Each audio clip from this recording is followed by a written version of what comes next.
ایک کالر ہے، ان کی کال لیتے ہیں۔ السلام علیکم ورحمۃ اللہ وبرکاتہ۔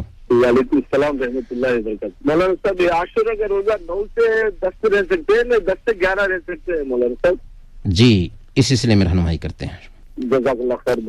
بہت بہت شکریہ۔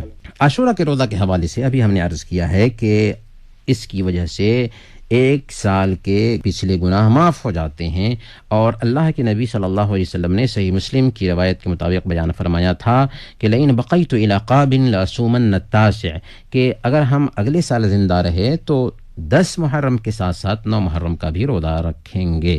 تو 10 محرم کا روزہ تو رکھنا ہی ہے، اس کے ساتھ ساتھ 9 محرم کا بھی روزہ رکھنا چاہیے۔ لیکن اگر کسی سے 9 محرم کا روزہ رکھنا نہ ہو سکا تو 10 محرم کا روزہ رکھے اور پھر 11 محرم کا بھی روزہ رکھے۔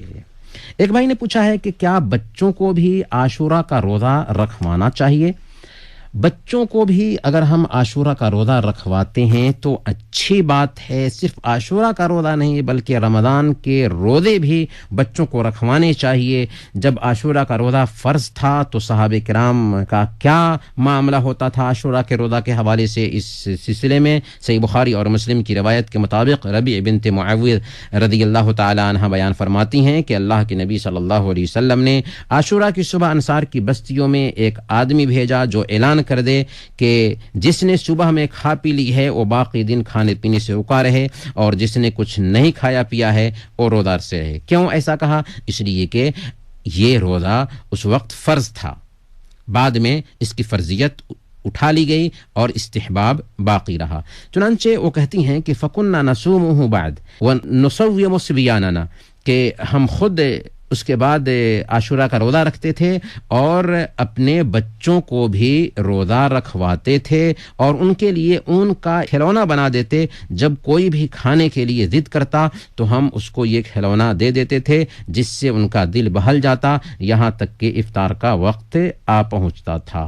اس حدیث سے سمجھ میں یہ آتا ہے کہ ہمیں چاہیے کہ بچوں کو روزہ رکھنے کی ٹریننگ دے، جیسے صحابہ کرام اپنے بچوں کو روزہ رکھنے کی ٹریننگ دیتے تھے۔ ٹھیک ہے، بچپن میں ان پر روزے فرض نہیں ہیں، بچپن میں ان پر نماز فرض نہیں ہے، لیکن اگر وہ بچپن سے ہی نماز اور روزے کی پابندی کریں گے تو بچوں کو بلوغت کے بعد روزہ رکھنے کی عادت پڑ جائے گی، اور عبادت کی ادائیگی ان کے لیے مشکل نہ رہے گی، کیونکہ جب سماج کا ہر طبقہ یہاں تک کہ بچے بھی روزہ سے ہوں گے تو سماج میں دینی رجحان عام ہوگا، اور نئی نسل کا دین سے عجیب طریقے سے لگاؤ پیدا ہوگا۔